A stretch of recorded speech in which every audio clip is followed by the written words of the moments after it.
Hi, and welcome to the Cengage video series, Teaching with Impact in Psychology.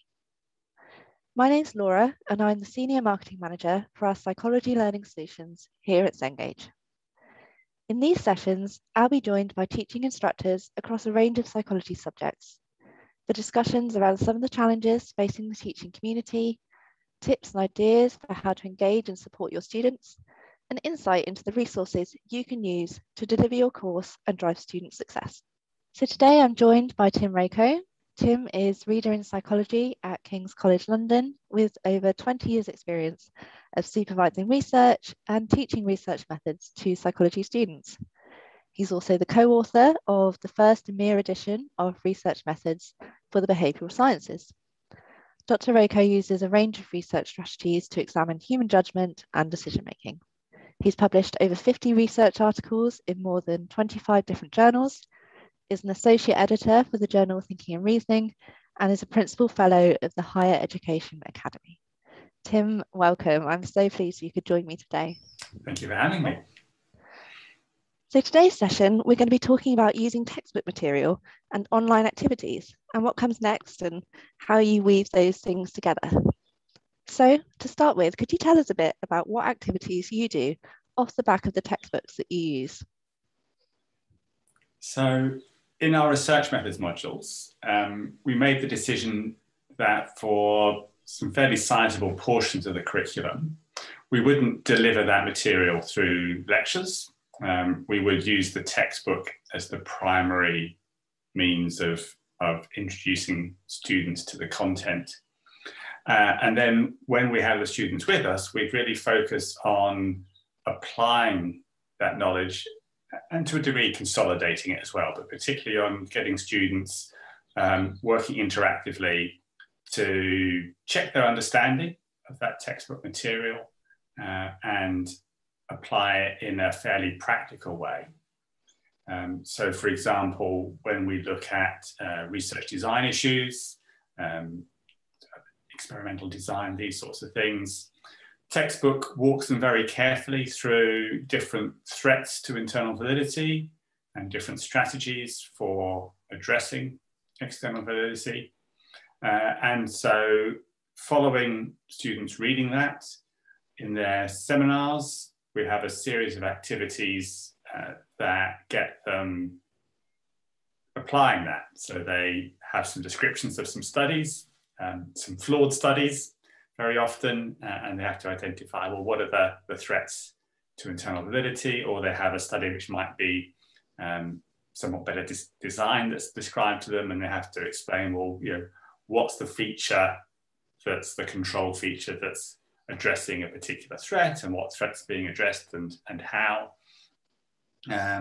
Or we might give them a research hypothesis and ask them to design a suitable experiment to test the hypothesis and to outline the kinds of features that they would put in there. So typical task would be 15 or so minutes with them working in small groups, maybe mini groups of 3 students or a group of half a dozen, sometimes with some kind of plenary feedback. So one or two of the groups sharing their solution, their application of the knowledge. And so we use these kinds of activities where, based off of the textbook material, people are applying ideas, identifying solutions, and hopefully doing that in a fairly engaging way because they're discussing that with their peers and they've got someone more experienced on hand to kind of sense check with. So that's one of the ways where we've been, I think, really successfully building activities off the back of textbook material. Great, thank you. And do you find that the preparation that they've done, so how much do they actually do that reading that you require of them? That must then have a real impact on those sessions that you're running as to how how prepared they are, that they've got that background knowledge that you're talking about? Yeah, I mean, it does rely to a reasonable extent on people having done the reading, but you know, I won't promise you that everybody who comes, and I won't promise you that maybe everybody who isn't there has done it. But that group work format does mean that there's still something productive and accessible that you can get if you've not had time to do much of the reading, or maybe only had opportunity to do it in a fairly sort of quick skim read type fashion. So for that, the group work actually does provide a little bit of a safety net for those students who aren't able to, for whatever reason, get all of the preparation done. Great.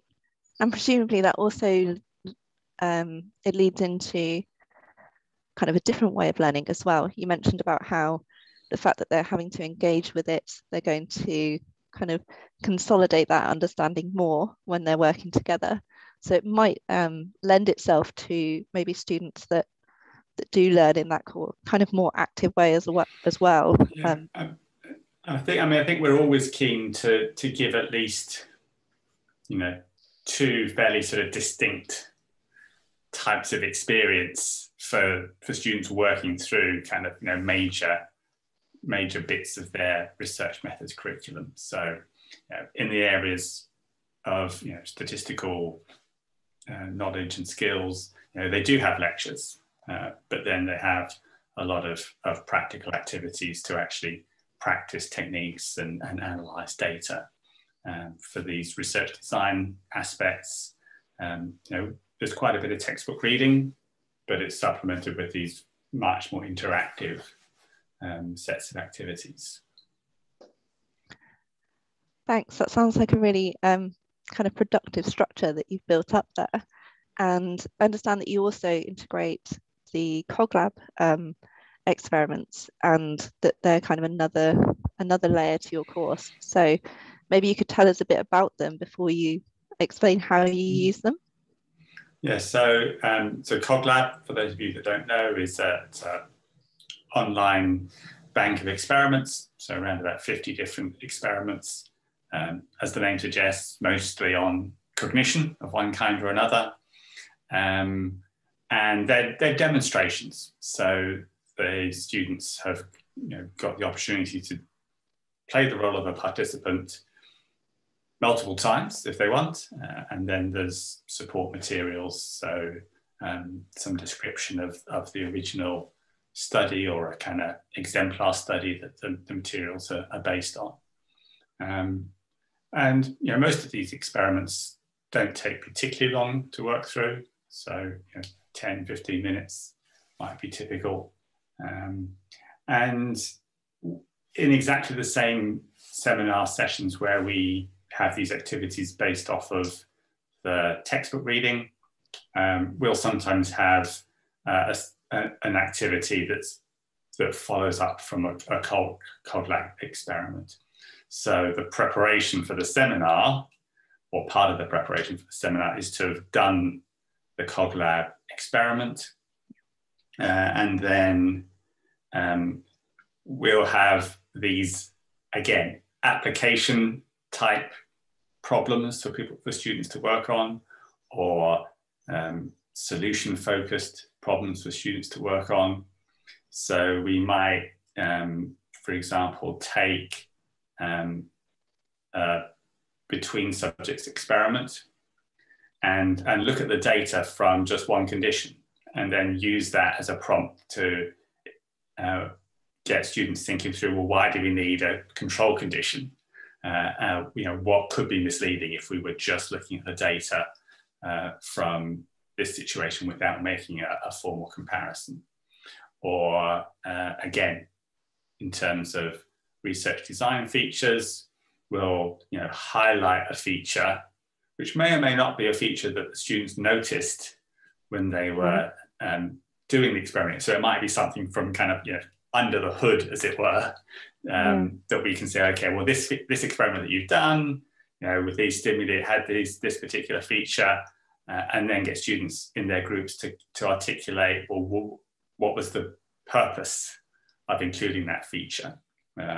Or we might say something like, so let's take this CogLab experiment as our kind of baseline.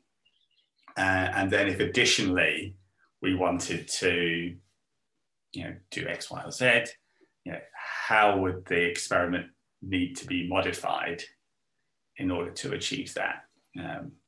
So again, it's about using the CogLab experiment as a kind of tool for helping students apply what they've been reading about in the textbook. So it often kind of works together with the CogLab activity and the textbook reading, both being things that that are used to sort of drive the activity. Yeah, because between the two, they're getting kind of a realistic kind of view of how it kind of fits together, I guess. And it's interesting to hear you talk about how you use it to kind of teach the different areas of research methods that you cover, because in one of our later series, I'll be talking to someone about how it could be used in cognition, because as you mentioned, they're all kind of cognition related experiments, but it's got kind of this multi-purpose because you're looking at kind of the methodology of the experiments themselves. Yeah, so we're focusing on things like, well, if you didn't do this, how could you have been misled, for example? Yes, there's an element of the content there, because you have to have some understanding of the aspect of cognition that's being examined. Sure. But that's primarily focusing on the kind of research design feature that's helping. Mm. And do you find your students, how do they respond to that? Is it an element of the course that they particularly like, that you think they engage with more than others, for example? Or how does it kind of work for them, do you think? I think in general, they're fairly positive about the experience that they get in these seminars, in these small groups. They get that experience in other modules too. It's maybe configured in a slightly different way with a slightly different focus. But I think it is something that they appreciate, and I think they appreciate the fact that they're applying knowledge. It gives them a chance to check their understanding in a fairly sort of natural way, and hopefully give them a bit of confidence that's kind of beyond just kind of quizzing them on a series of ideas, perhaps in a slightly abstract way, but actually seeing, well, could I use this knowledge to design a piece of research, even if that's in a fairly quick activity, but at least to kind of can I do put the first 2 or 3 elements in place in designing something. Definitely. Yeah, that makes a lot of sense. Thank you. I really appreciate your time and your really insightful responses into this topic today. So I hope you'll find this episode useful. For more topics, please click on the link below to access the rest of the series. If you've ideas for anything you would like covered or you'd like to get involved, please get in touch via our website. Thank you, Tim. Thank you.